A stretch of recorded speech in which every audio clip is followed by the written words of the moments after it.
Hey everybody, welcome to the advanced doggy video, otherwise also known as the poodle video.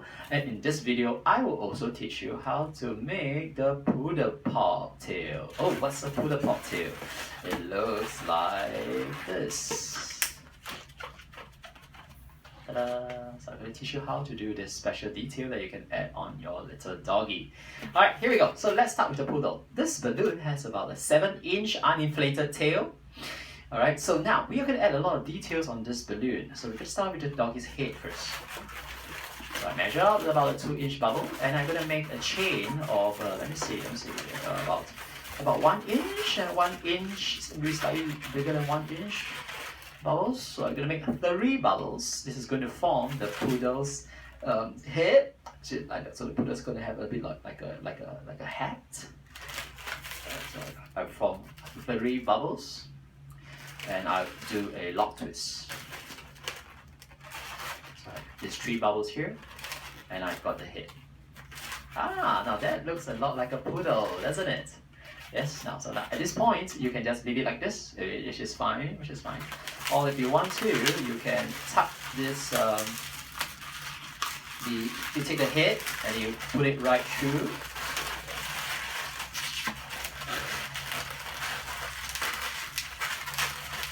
So if you have watched the video on the teddy bear, which is the video that is just before this one, right? This technique's very similar. You're gonna put the nose through the hole that is formed by the bubbles. In the teddy bear's case, it's the diamond-shaped hole. In this case, it's just gonna be a triangle that's formed by the 3 bubbles you make.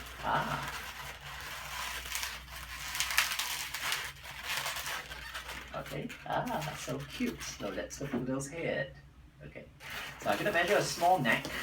Now, some poodles have got very cute little trimmed paws. So we're gonna add that detail into the balloon. Usually, when we make the little doggy, alright, the legs will look like a bubble. That you are gonna have 2 bubbles here, and then you just do this. Right? Now that is fine. But if you want to add some details on the doggy, what you will do is you will make a slightly shorter bubble than what you will make from a usual leg. Alright, so this will be a leg, but you're going to add a paw now. Alright, so take that into consideration regarding in terms of the proportion.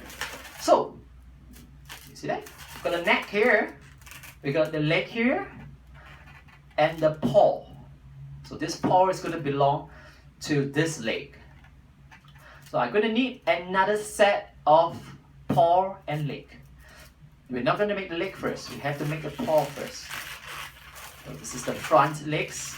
This is the second paw. Second front paw and the second leg. Got that? Okay, so it looks like that.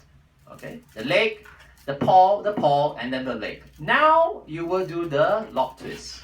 Bring the neck down, put the joints as close as you can to each other. Use your master hand and twist it. This is so cute. So now, okay, you see that the poodle has got front legs and 2 front paws. Yes, awesome. Good.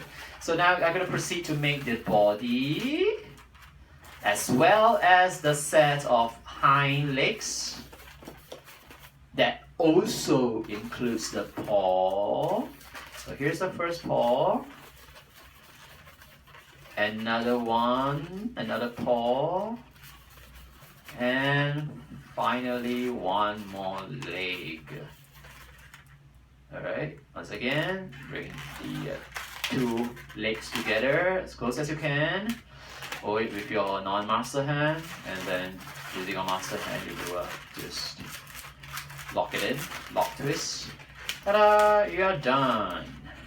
Now you can see that this tail is slightly longer than the tail that you might have on a normal dog. That's because you will need some significant air, as well as space, the length of the tail in order for us to do the poodle-pop tail. The one that's got the bubble at the end. Here is how we do it. Now, a little bit about science here. Okay, so look a little bit about pressure. When you squeeze the balloon, the air is going to travel down the balloon this way. Yes. It's like a sequential way, right? It's not going to inflate. It's not going to inflate this part. That's because the pressure applied on the tail, the air pressure, is uniform throughout. So it will always, when you squeeze the air down, the air always goes down this way first. So using this principle, we are going to have to weaken the walls of the balloon that is at the end. Weaken. So that when you press on this part of the balloon, the air is not going to inflate the immediate area here, but it will inflate over here. So how do we do that? So I'm going to show it to you. So I'm just going to hold the tip like this, just a very tiny tip. Can you see that? I'm going to weaken it by stretching it. Stretch, release, snap it. Weaken it. Do it a few times. You've got that? So now, here's another thing. If you're going to press on this balloon over here, the air is still very likely going to travel up here. That's because there's no lock twist over here that's going to prevent the air from going back down. So that's what you want to do. You are going to put in a twist, but this twist is not going to be there. It's just for you to help, just to facilitate the process of pushing the air into the end, thus forming the Poodle-pop. What do I mean by that? We're going to add in a bubble twist. How much should you twist? You should twist. You should measure how much air you want at the Poodle-pop, at the end tip. So if you want a big one, you might want to measure something out like this, a big bubble. So all this air is going to travel to the end.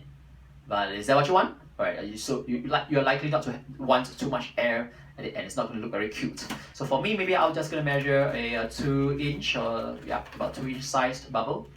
Okay, so now I'm going to I've got a lock twist here, right? What this lock twist does is that when I squeeze the air inside this bubble, it's not going to travel back inside this bubble. It has no way it can travel because of the lock here, which also means I do want to add in make a few more revolutions. All right, so the air is not going to the air from here is not going to travel back here. It has only got one way to go, and it's up, and it's going to not just travel up here, but it's going to end up here. Okay, so and I cannot do this very slowly. So just watch. I'm just going to do this as slowly as I can to show you why it does not work. Okay, you see that if I'm pressing very slowly, the air is still going to travel up the uninflated part, the area that's closest to the bubble. Yes, but you want it to bypass that space there, right? So you will want to squeeze it as fast as you can. It's very much like doing a karate chop. You're not going to do a karate chop. That's just going to go too slow, right? Karate chops are going like achoo! You just have to go very fast and quick. Right? The idea is like that, right? So that's the easiest way for me to teach and illustrate the example. Right? So bubble here, watch the end here. 1, 2, 3, and there it goes. And then now you're going to unrelease the lock twist here. Ta-da! Now, I make it look very easy. That's because I've been doing this for over a decade, alright? So you guys will definitely need some practice, but don't worry, don't be discouraged, alright? Rewind and rewatch this video if you need any more tips. Let me just show it to you one more time.